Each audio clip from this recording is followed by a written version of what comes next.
পবিত্র ঈদ মিলাদুন্নবী সাল্লাল্লাহু আলাইহি সাল্লাম উদযাপন করা যাবে কিনা, অনেকে এটাকে জায়েজ মনে করে। এখানে আপনার অভিমত কি? দেখুন, আমি অভিমত না দিয়ে কয়েকটা প্রশ্ন রাখব, অর্থাৎ প্রশ্নের উত্তরে আবার পাল্টা প্রশ্ন আমি ছুড়ে দিতে চাই, বিশেষ করে যাদের এটা নিয়ে সত্যিই জানার আগ্রহ আছে। অনেকে তো প্রশ্ন লেখেন জানার জন্য না, প্রশ্ন লেখেন হলো ওনার পক্ষের মতটা বের করে আনার জন্য।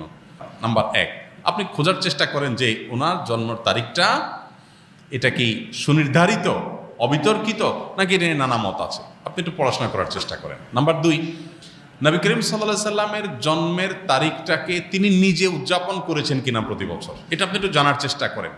তৃতীয়ত হলো যে জন্মদিবস উদযাপনের এই কালচার কোত্থেকে আসছে, আপনি এটাও জানার চেষ্টা করেন। অতএব নবী করিম সাল্লাল্লাহু আলাইহি সাল্লামের মিলাদুন্নবী পালন করবেন কি করবেন না, উদযাপন করবেন কি করবেন না, সেই প্রশ্নের উত্তর আপনি পেয়ে যাবেন যদি আমার এই তিনটা প্রশ্নের উত্তর আপনি নিজে অনুসন্ধান করে জানার চেষ্টা করেন।